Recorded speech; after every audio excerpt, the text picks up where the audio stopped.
warahmatullahi wabarakatuh. Perkenalkan, nama saya Diza Zaira dari kelas 10D absen ke-12. Pada kesempatan kali ini saya akan menceritakan tentang hikayat legenda Pulau Kemarau. Sebelum masuk ke ceritanya, saya akan menjelaskan pengertian hikayat. Jadi, hikayat menurut KBBI adalah karya sastra lama Melayu yang berbentuk prosa yang berisi cerita, undang-undang, atau bersilsilah bersifat rekaan, keagamaan, historis, biografis, dan gabungan-gabungan sifat itu. Dibaca untuk pelipur lara, pembangkit semangat juangan, atau sekedar untuk meramaikan pesta.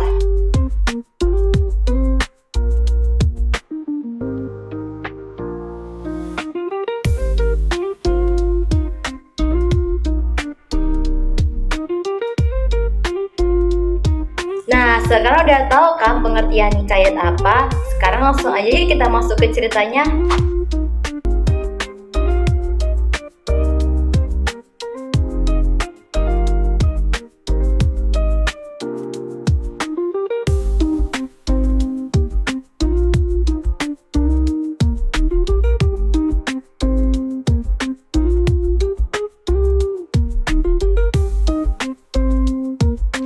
Legenda Pulau Kemarau. Pada zaman dahulu kala, di tepian Sungai Musi yang luas dan ramai oleh kapal dagang, berdirilah sebuah kerajaan yang makmur di daerah Palembang, yaitu Kerajaan Sriwijaya. Raja kerajaan tersebut memiliki seorang putri yang sangat cantik dan juga baik hati bernama Siti Fatimah. Kecantikannya tidak hanya terkenal di dalam negeri, tetapi juga sampai ke negeri jauh seperti Tiongkok. Di negeri Tiongkok, hiduplah seorang pangeran bernama Tan Bun An. Ia adalah seorang pedagang muda yang kaya, cerdas, dan berani mengarungi lautan. Suatu hari, ia mendengar tentang kecantikan Siti Fatimah dan memutuskan untuk berlayar ke Palembang atau ke Sriwijaya. Namun, ketika akhirnya ia bertemu langsung dengan sang putri, perasaannya berubah, bukan sekedar kagum, tetapi jatuh cinta. Aku telah berkeliling dunia, namun baru kali ini aku melihat cahaya yang lebih terang dari emas di matamu, Tuan Putri. Kanda pangeran, di negeri ini cinta bukan hanya soal kata-kata. Jika kau serius, kau harus membuktikannya. Jika kau ingin putriku, buktikan dengan mahar yang layak bagi kerajaan. Bun An mengutarakan niatnya untuk mempersunting atau memperistri Siti Fatimah. Sang putri menerima dengan hati yang tulus, tetapi sesuai adat, Tan Bun An harus meminta restu kepada keluarga di Tiongkok. Ia pun kembali ke negerinya dan tak lama kemudian, ia kembali lagi ke Sriwijaya atau Palembang dengan membawa banyak guci besar sebagai hadiah untuk calon istrinya itu Siti Fatimah. Aku bersumpah akan memenuhinya.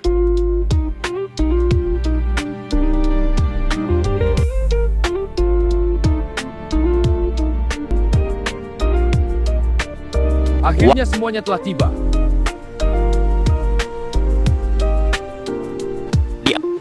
Inilah yang akan menentukan takdir cintaku. Perjalanan kembali itu melewati Sungai Musi yang tenang. Namun di tengah perjalanan, rasa penasaran muncul di hati Tan Bun An. Ia membuka salah satu guci tersebut dan terkejut karena hanya menemukan sawi asin di dalamnya. Apa-apaan ini? Bau busuk, sawi asin. Mereka ingin mempermalukanku. Senja. Tidak mungkin. Mereka menyembunyikan emas itu dari perompak ibu ayah. Maafkan aku. Merasa kecewa dan mengira dirinya dipermalukan oleh keluarganya, ia kembali marah dan membuang semua guci-guci itu tersebut ke dalam Sungai Musi. Setelah beberapa guci tersebut dibuang ke Sungai Musi, tanpa sengaja ia melihat kilauan emas di dasar guci yang belum sempat dibuang. Ternyata di bawah lapisan sawi asin tersebut tersimpan harta yang sangat berharga. Tan Bun An pun tersadar bahwa ia telah melakukan kesalahan yang besar.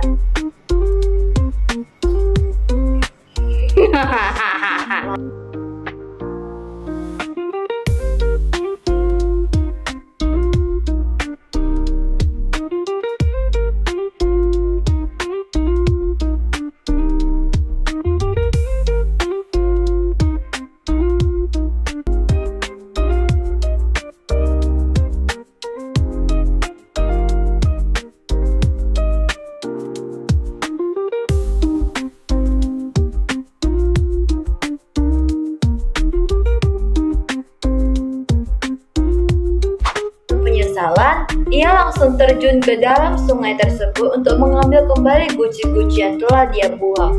Melihat kejadian itu dari jauh, Siti Fatimah yang menunggu di tepian sungai sangat cemas. Tanpa berpikir panjang, ia juga ikut turun terjun ke sungai untuk menolong kekasihnya tersebut. Kanda, Kanda Tan Bunan, mengapa Kanda tak kembali? Aku masih di sini menunggumu. Dengan air Jika dunia ini tak lagi mempertemukan kita, biarlah aku menemanimu di alam yang lain. Cinta kita lahir di atas sungai ini, maka biarlah sungai ini pula yang menjadi saksi akhir kita. dalam keputusasaan, Siti Fatimah melompat ke sungai. Kanda, tunggu aku! Legenda Beberapa waktu kemudian, di tempat mereka tenggelam, muncullah sebuah pulau kecil. Anehnya, pulau tersebut tidak pernah tenggelam, meskipun air sungai sedang pasang tinggi. Pulau itu kemudian dikenal dengan sebagai Pulau Kemarau, yang berarti pulau yang kering.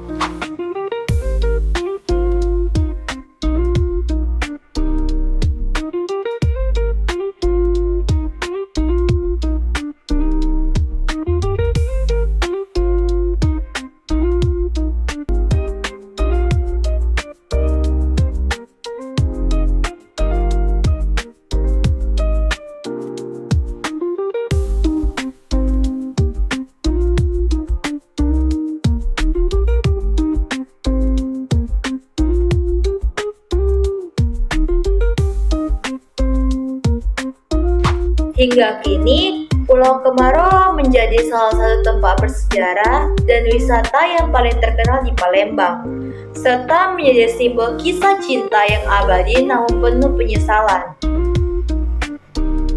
Jadi, pesan moral bisa kita ambil dari cerita tersebut adalah yang pertama, jangan terburu-buru dalam mengambil sebuah keputusan. Yang kedua, jangan menilai sesuatu hanya dari apa yang kalian lihat. Yang ketiga, kesabaran dan kepercayaan sangat penting dalam hubungan.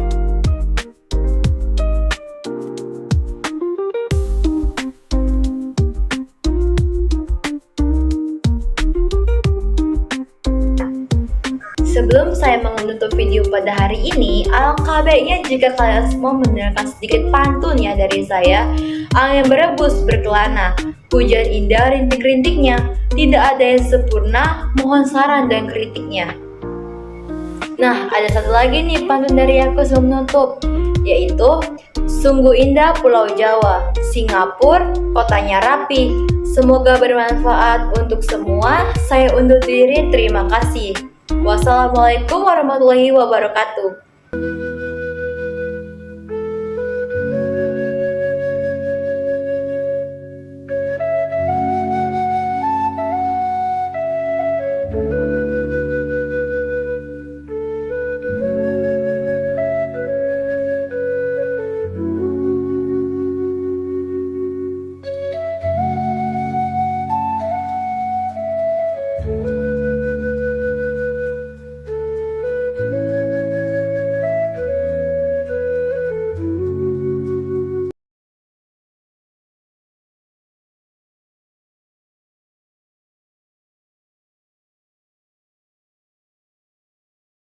Palembang abad ke-14. Di masa ketika Sungai Musi menjadi urat nadi perdagangan dunia, kapal-kapal besar dari berbagai negeri berlabuh membawa rempah, sutra, dan emas. Di antara gemerlap perdagangan dan kejayaan Sriwijaya, sebuah kisah cinta tumbuh diam-diam di antara dua peradaban besar.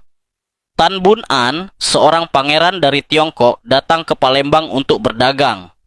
Namun, bukan hanya kekayaan yang ia temukan di negeri ini, melainkan seorang gadis yang keanggunannya setenang aliran Sungai Musi.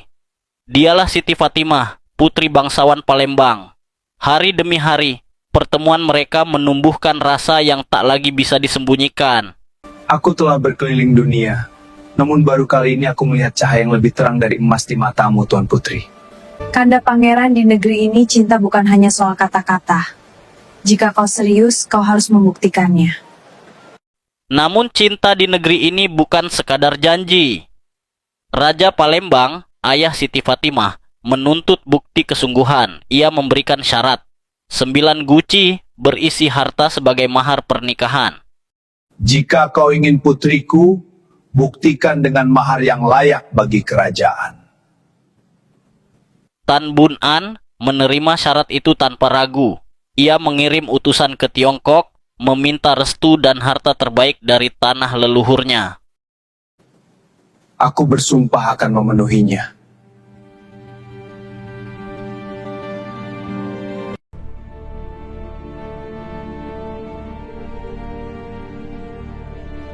Waktu pun berlalu. Bulan demi bulan, hingga akhirnya kapal besar dari Tiongkok kembali menyusuri Sungai Musi. Akhirnya semuanya telah tiba. Di atas dek kapal, berdiri 9 guci besar yang tertutup rapat. Di hadapan guci-guci itu, Tan Bun An berdiri dengan hati berdebar. Ia belum tahu bahwa isi di dalamnya akan mengubah nasib hidupnya selamanya. Inilah yang akan menentukan takdir cintaku. Dengan penuh keyakinan, ia membuka guci pertama. Namun yang ia temukan bukan emas, melainkan tumpukan sawi asin yang berbau tajam. Apa-apaan ini? Bau busuk, sawi asin! Mereka ingin mempermalukanku! Ia membuka guci kedua, ketiga, hingga ke-8. Semuanya sama. Hanya sayuran asin yang mulai menghitam. Amarah menguasai hatinya. Ia merasa dihina, dipermalukan, dan dikhianati. Dalam kemarahan yang membabi buta, satu persatu guci dilemparkan ke Sungai Musi. Air memercik tinggi, menelan guci-guci itu ke dasar sungai, hingga tersisa satu guci terakhir. Dengan sisa tenaga, Tan Bun An menghempaskannya ke dek kapal. Guci itu pecah, dan dari dalam tumpukan sawi asin, keluar emas-emas batangan yang berkilauan terkena cahaya matahari senja. Tidak mungkin. Mereka menyembunyikan emas itu dari perompak ibu ayah. Maafkan aku. Saat itulah Tan Bun An menyadari kebenaran. Orang tuanya menyembunyikan emas di balik sawi asin untuk melindunginya dari bajak laut. Penyesalan datang terlambat. Tanpa berpikir panjang, Tan Bun An melompat ke Sungai Musi. Ia berharap bisa mengambil kembali guci-guci yang telah ia buang dalam kemarahannya. Namun sungai yang dalam dan gelap menelannya tanpa jejak. Di dermaga, Siti Fatimah menunggu dengan hati gelisah. Ketika Tan Bun An tak kunjung muncul, hatinya diliputi firasat buruk. Kanda! Kanda Tan Bun An! Mengapa Kanda tak kembali? Aku masih di sini menunggumu.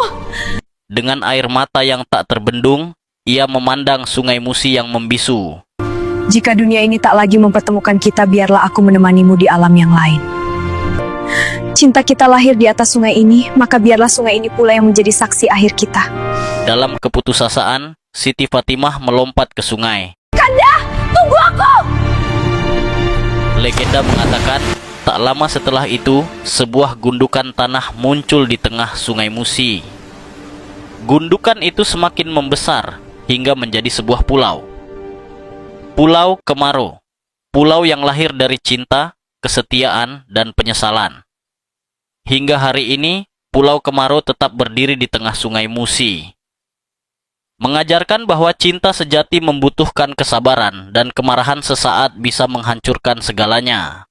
Di bawah pagoda yang megah, orang-orang percaya dua hati yang tak sempat bersatu itu masih menjaga Sungai Musi selamanya.